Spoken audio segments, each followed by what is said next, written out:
Us on World Now on TVC News.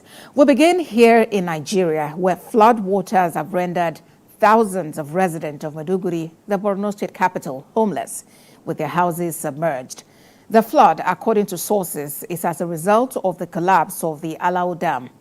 The incident, which began a few days ago, reached its peak in the early hours of Tuesday, displacing residents of about 6 communities. The flood waters claimed several houses, shops, hospitals, and other properties worth billions of naira. Residents of the state capital have continued to flee to safe places. The state government is evacuating survivors of the flood to temporary camps.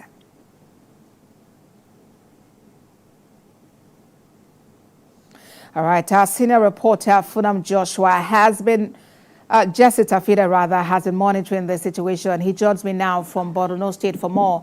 Jesse, what more can you tell us about this incident in Maiduguri? Abosede, at the moment now, people are continuing to leave their homes to search for safer places because the water level continues to increase. In the morning, there are some that are safer, but now they are not, because the waters are coming up. The national and state emergency management agencies have continued to rescue some people, women and children, most especially, and they're evacuating them to spot grounds to some empty IDP camps in Maiduguri to provide shelter for them. And we are expecting the vice president to be in Maiduguri any moment from now. We are on our way to the airport. He is here at the instance of the president to come and commiserate with the people of the state. And people are so much excited. People are so excited because we could hear from them that the vice president, it means help is coming from the federal government.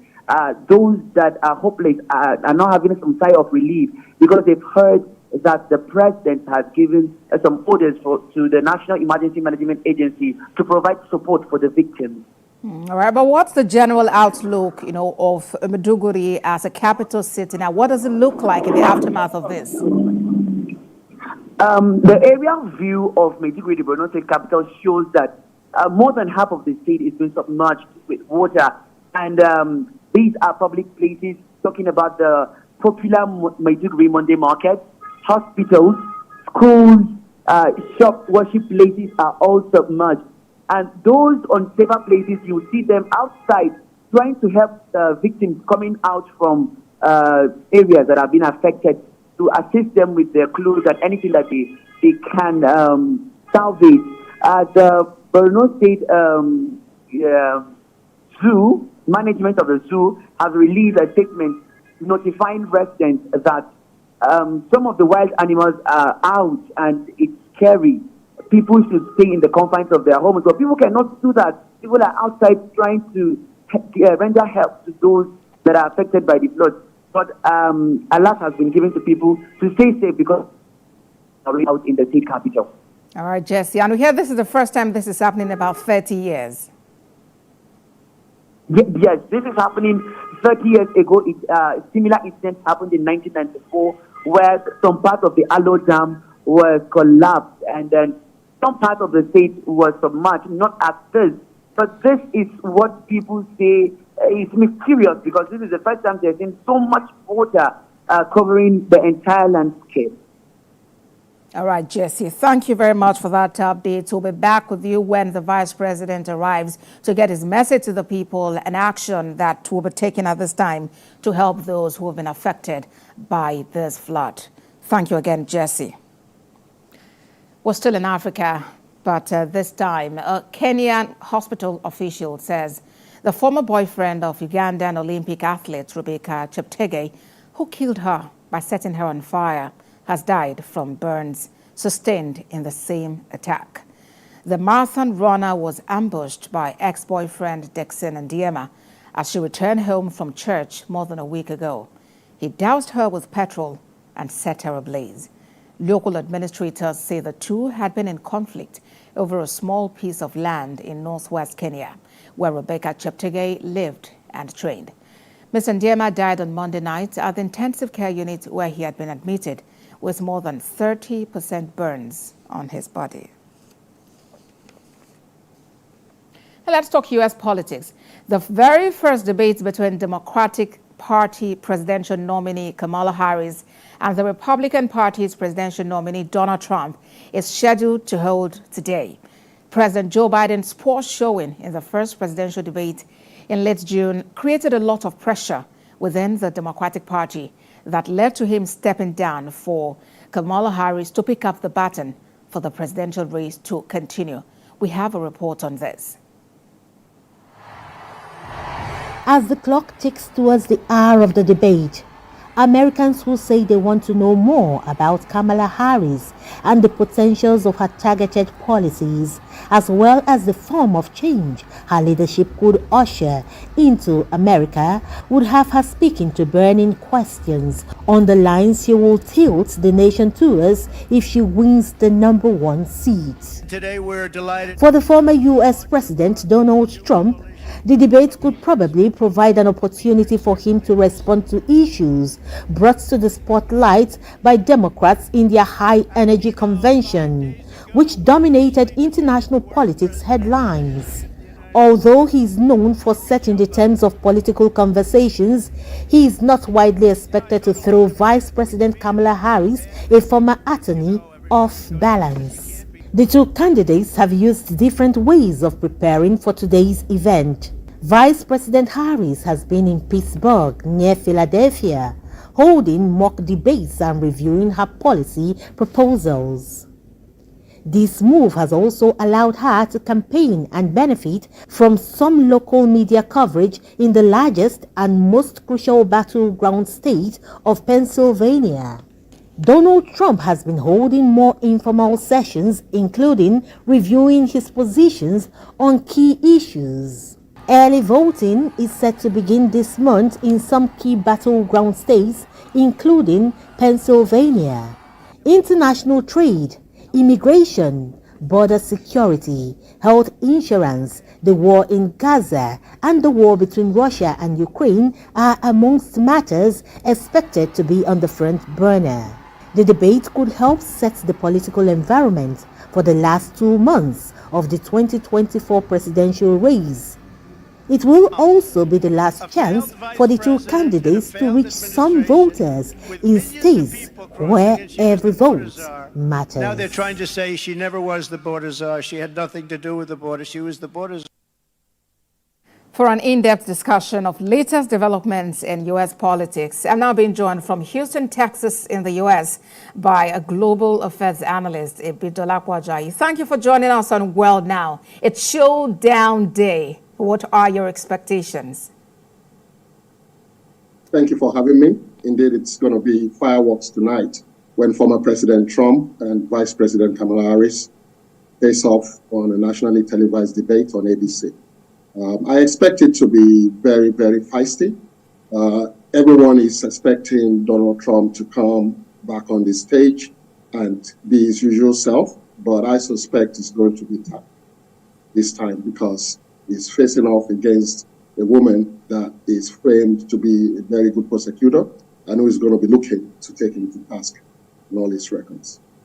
Latest polls show that there's no clear lead between the two contenders. How well could this debate influence a shift? Well, there's a likelihood that this might be the only debate between the two contenders. So it's going to be massive for both of them.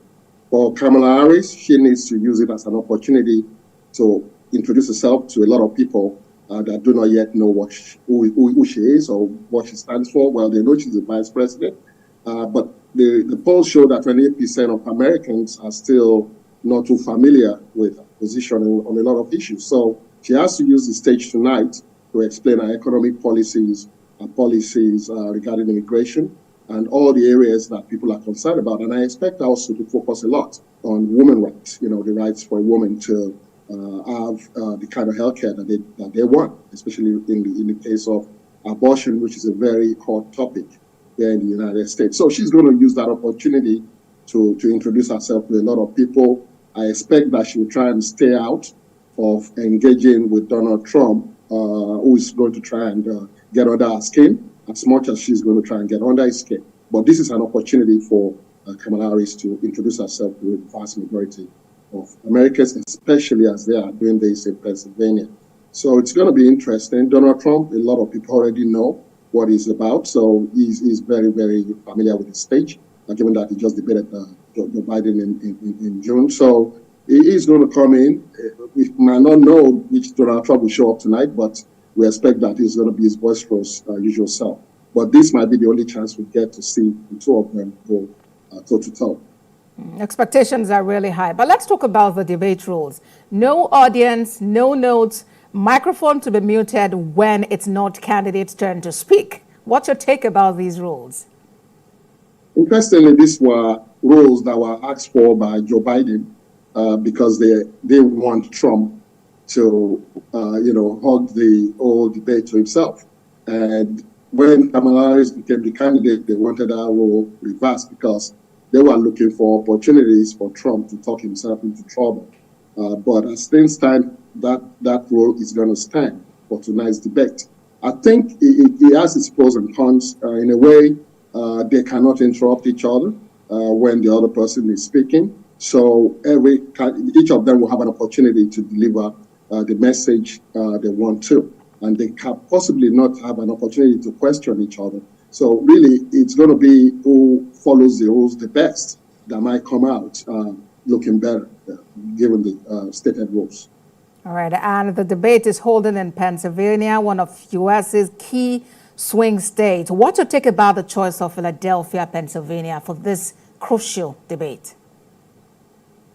As it stands, it's looking like the winner of the state of Pennsylvania will be heading to the White House in November with its 19 electoral votes, and it's massive. And it should not be lost on people that Vice President Kamala Harris chose Pennsylvania to prepare for this debate. So she's been getting a lot of TV time, as you rightly reported. And this is no mistake at all. They are spending a lot of money in Pennsylvania, and it's crucial, absolutely crucial. So it's just going to come down to Pennsylvania because if everything stands the way it is now, whoever gets those votes will definitely head to the White House. So everything points to Pennsylvania as a crucial state that will tip the presidency one way or the other. And looking a little beyond the debate day, early voting is expected to begin this month in some key battleground states. Could this be a defining factor for either candidate in this election? Absolutely, because typically whoever is perceived as the winner of the debate tonight is going to expect to get it back. Now, for Vice President Kamala Harris, she's hoping that a lot of independents that will be watching will swing her way.